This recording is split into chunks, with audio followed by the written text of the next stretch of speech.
Hey, what's up, everybody? Up there in the YouTube and the Facebook land. This is Lee Majors once again. I'm posting another video, right?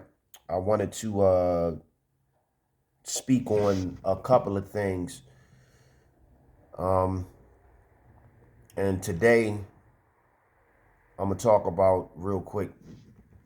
I'm gonna talk about as far as setting your money up to work for you instead of it working against you, and how you have to build these different structures. Um,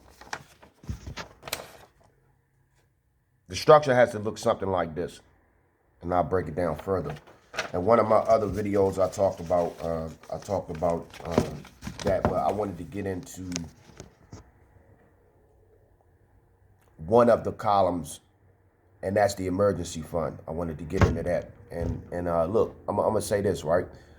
Uh, some people, well, a lot of people don't build emergency funds. I don't know if they think that they don't have the discipline to do it, but I will say this: it is best to put at least 90 days worth of your pay in a savings account, or if not in a savings account, you can keep that shit in cash at the house and sit on it for an emergency. You understand what I'm saying? You use that exactly for what it's for an emergency. We have to start looking, you know,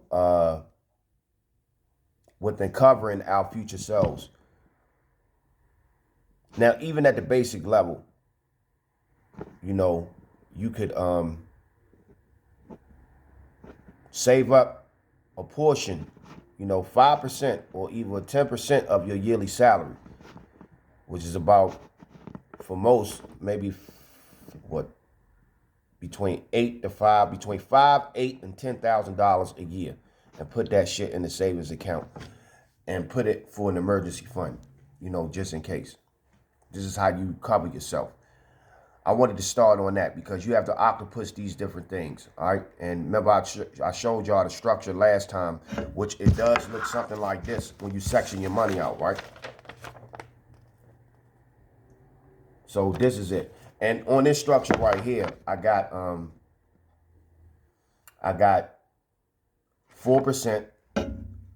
that my insurance policy gain every year. And let's just say, for instance, you paid $334 for that. You put $100 into your Chime account. You take another, another $100, and you put it into your Robinhood brokerage account. And then you take another $100, and then you put it into your travel costs account, right? Then you take another $100, and then you put it in your 2% bonds. And then you take another $100, right? You put the S&P 500, you take it and put it in that. And then you take another $100 and you go on ahead and you put it into the stocks. All right. This is how you chop up. You may have $800, but you divide that 800 into these different types of categories. And what we talk about is passive building over time. And that's how you build your emergency fund. This is how you take care of your future self, because you'll always have something on hand, to actually cover yourself. And this is the responsibility of money. This is before you even get rich. This is a part of the money management program. You know what I'm saying? This is something that for real, that everybody needs to know. We need to be teaching our kids, this. And with that, you'll always be able to, you'll always be able to be able. All right. I never heard of a person who always saved money, being broke. I never heard of that. All right. I wanted to get into also another thing.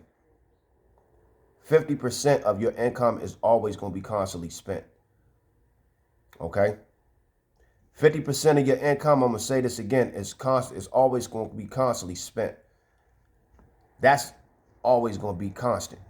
I don't care what you do, how it is, or whatever. In order for the economy to run in your house and for the cash to move around in the house, you always gonna have to spend it. It's money that's always going to be going out every fucking month. I mean, supplies, we use things, we have to travel and everything like that. So expect at least half of your salary coming from an annual point, a yearly point. Annual mean yearly. To go towards your expenses. Now, it's not about how much you're spending, all right? I mean, it is to a degree, but it's also looking at the fact on how much you also investing and how much you also putting away. Now, if you build an emergency fund, and I show you how all this shit working together, if you build your emergency fund, right, then as far as any other accounts that you want to build, you could build those. I say the bigger the emergency fund, you know, the more safe and secure you would be in case anything happened. The biggest emergency fund, especially if you live in the house, is to at least save 1 year's salary. Is to put about $30,000 away. Because if anything was to happen, you can still cover the mortgage. You understand what I'm saying? You can still buy food, and they could give you some cushion time, you know, to make sure that things are okay. That way, if you had to get any other jobs, you could still have a chance to bring whatever income in, and you could still be able to do what you need to do. You know what I'm saying? To pay whatever other bills. And you don't have to tap into certain things.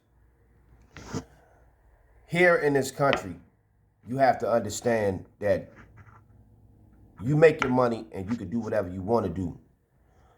But you can't do whatever you want to do if you haven't do what you needed to do. And that's set your money up to protect you.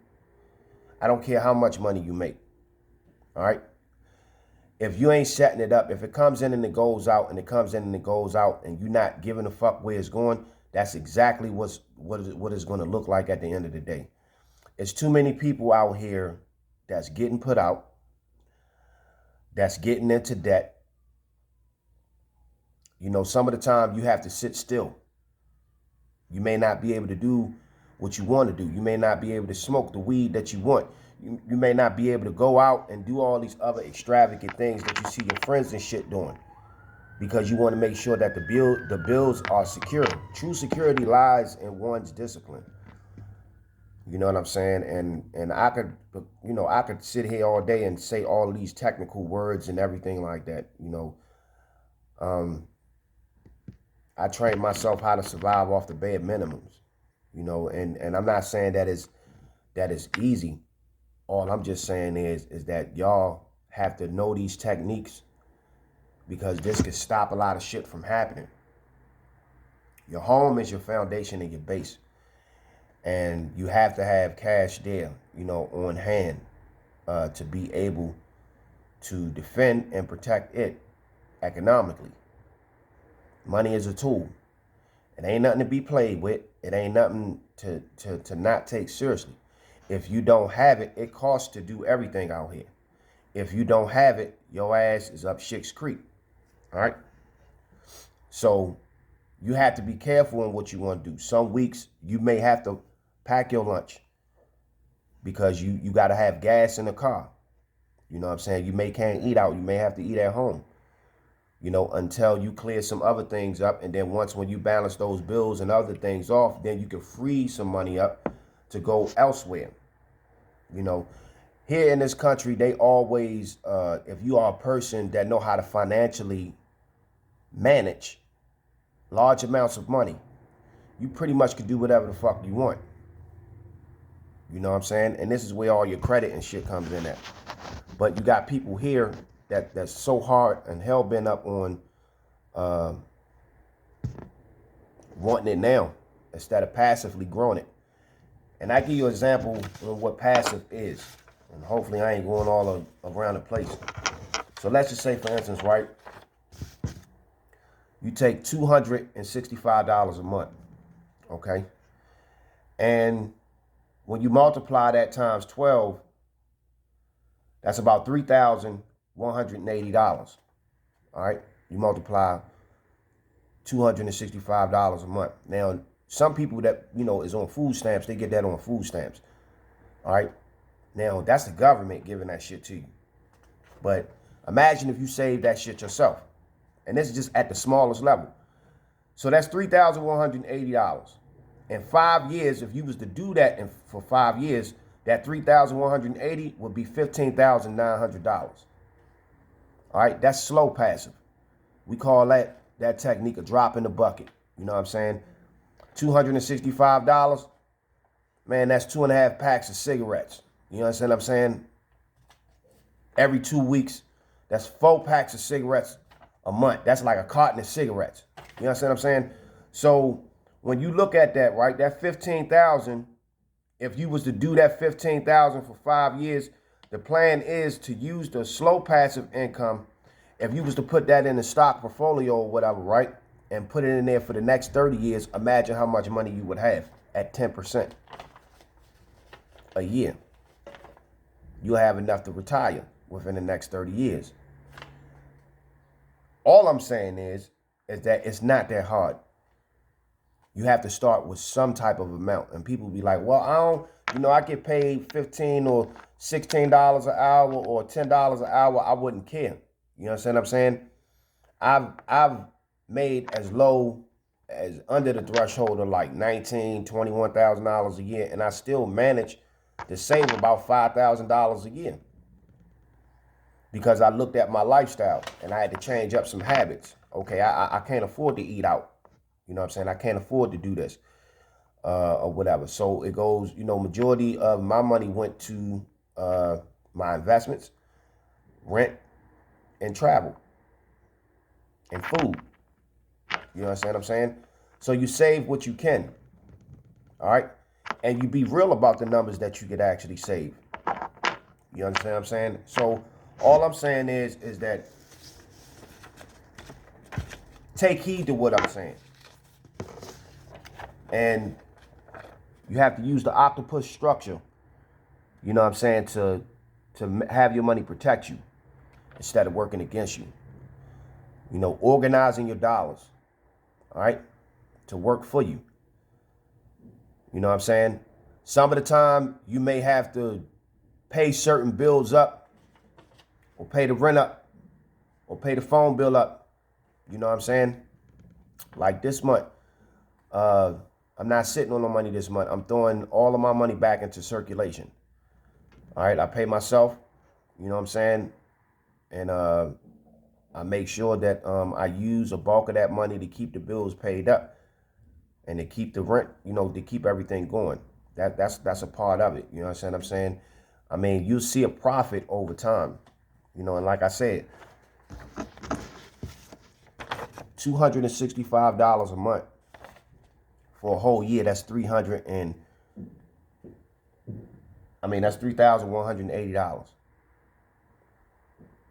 That's $3,180. If you do it for 5 years, that's $15,900. It's just as simple as that. I call that the drip program. A couple $100 a month. Excuse me 1 second.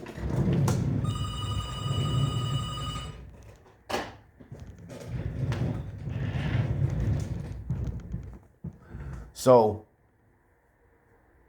that's just basically it, y'all. I'm gonna come up with another video to where as though I get in depth on what equity is. And